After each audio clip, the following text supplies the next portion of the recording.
Starting to get the whole team together, and I think training was very good. I'm excited to play the games with the team, and yeah.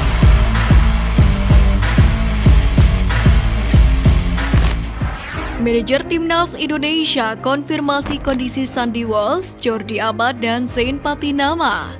Sebelumnya sempat diwartakan bahwa Sandy Walsh berjalan pincang usai latihan Timnas Indonesia di Surabaya pada Rabu 7 Juni. Kemudian setelah itu Sandy Walsh tampak duduk di lapangan dengan anggota tim medis Timnas Indonesia yang memeriksa pemain Cavi Midtjylland itu. Padahal sebelumnya kondisi fisik Sandy disebut prima dibandingkan pemain lainnya di tempat latihan. Hal ini pun membuat netizen heboh lantaran khawatir pemain naturalisasi itu gagal menjalani debut bersama tim Merah Putih saat lawan Palestina nanti.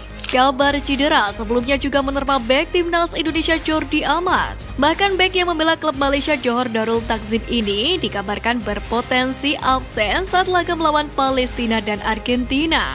Begitu juga dengan Zain Patinama yang juga diberitakan mengalami cedera saat membawa menang Viking FK dengan skor 2-1 atas Fredrikstad di babak 32 besar Piala FA Norwegia pada Rabu kemarin. Namun kabar-kabar tersebut pun dibantah oleh manajer Timnas Indonesia Sumarji. Sumarji menyebut bahwa dua pemain naturalisasi Jordi Amat dan Zain Patinama dalam kondisi bugar jelang melawan Palestina dan Argentina pada FIFA Matchday Juni ini. Kepastian itu pun membuka peluang Jordi dan Zain tetap bisa membela skuad Garuda saat melawan Palestina dan Argentina nanti. Enggak cedera, mereka Jordi dan Zain bugar, kata Sumarji kepada awak media pada Kamis siang. Jordi Amat sendiri melalui Instagramnya juga memberi kepastian bahwa kondisinya sudah membaik setelah mengalami cedera saat melawan Pulau Pinang. Hai teman-teman, hanya ingin memberitahu bahwa saya merasa lebih baik sekarang dari ketidaknyamanan yang menghalangi saya untuk menyelesaikan pertandingan. Saya harap Anda semua baik-baik saja, tulis Jordi Amat. Sementara untuk Sandy Walsh sendiri dikonfirmasi telah menjalani tes MRI siang ini pada Kamis 8 Juni. Hal itu dilakukan untuk memastikan cedera Sandy Walsh dalam sesi latihan Timnas Indonesia kemarin. Dalam hal ini Sumarji menyebut bakal terus memberi perkembangan kabar soal Sandy Walsh. Sementara itu, info terbaru menyebutkan bahwa pemain naturalisasi Elkan Bagot diwartakan akan merapat ke Timnas Indonesia hari ini. Rafael Struijk ungkap kendala selama TC di Surabaya. Setelah resmi mendapatkan kewarganegaraan Indonesia, Rafael Struijk langsung dipanggil Sintayong untuk ikut TC di Surabaya sebagai persiapan bersua dengan Palestina dan Argentina di FIFA Matchday Juni ini. Rafael Struijk sendiri sudah ada di Indonesia guna mengikuti TC. Ia mengaku senang dengan kepemimpinan Sintayong dan tak sabar ingin debut bersama dengan skuad Garuda. Ia mengaku menikmati momen pemusatan latihan Timnas Indonesia di Surabaya. Jika lolos menuju skuad utama, pemain 20 tahun ini pun akan mengisi posisi penyerang seperti di klubnya. Namun, Rafael Struijk akan bersaing dengan dua penyerang lokal di TC kali ini. Kedua pemain yang dimaksud adalah Dendi Sulistiawan dan Dimas Derajat. Saya tidak sabar bermain dengan tim dan mari bekerja keras dalam 2 minggu ini, terang Rafael Struijk. Di sisi lain, Rafael juga mengakui bahwa dirinya masih belum terbiasa dengan cuaca panas di Indonesia. Namun begitu, dirinya mengatakan bahwa sejauh ini segalanya berjalan dengan sangat baik untuknya. Penyerang sayap berusia 20 tahun ini pun mengatakan bahwa dirinya perlu membiasakan diri dengan semuanya termasuk cuaca panas. Oleh karena itulah dia tetap fokus kepada latihan.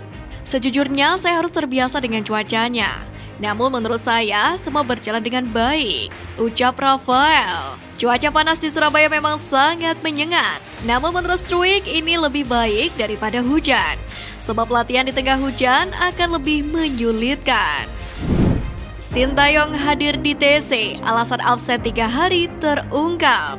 Siang ini pelatih Sintayong dikonfirmasi sudah bergabung di pemusatan latihan atau TC Timnas Indonesia. Hal tersebut diungkapkan langsung oleh asisten pelatih Timnas Indonesia Nova Arianto. Sin memang terpantau absen selama 3 hari di TC Timnas Indonesia sejak Senin 5 Juni kemarin. Asisten pelatih Nova pun juga tak menjawab ketika ditanya alasan Sintayong absen selama 3 hari pertama TC.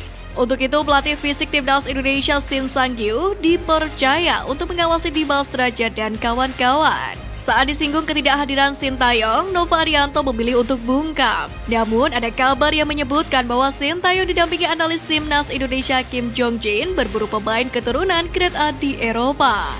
Memang PSSI dan Sintayong memiliki agenda menambah pemain keturunan baru untuk menambah kekuatan timnas Indonesia di Piala Asia 2023 mendatang.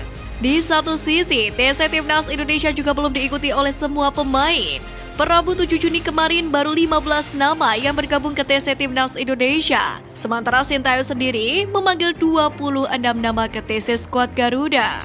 Dalam hal ini, manajer Timnas Indonesia Subarji menyebutkan bila para pemain terlambat bergabung dengan beberapa alasan. Untuk rombongan pemain abroad memang kemungkinan akan bergabung pada 10 atau 11 Juni karena masih memiliki pertandingan. Pemain-pemain tersebut diantaranya adalah Jordi Amat, Sadil Ramdhani yang berkarir di klub Malaysia. Setelah itu ada Pratama Arhan dari Jepang, Sein Patinama Norwegia, serta Asnawi Mangkualam Korea Selatan. Sedangkan untuk para pemain PSM Makassar juga belum bergabung karena masih bertanding di laga playoff Liga Champions Asia 2023 melawan Bali United. Timnas Indonesia sendiri diprediksi baru bisa melengkapi skuadnya pada 12 Juni mendatang karena memang baru pada tanggal tersebut masuk masa FIFA Matchday, di mana klub wajib melepas pemain yang bermain untuk negaranya. Rata-rata memang pemain baru bisa dilepas klubnya tanggal 12 Juni sesuai kalender FIFA Matchday. Tutur Nova Arianto.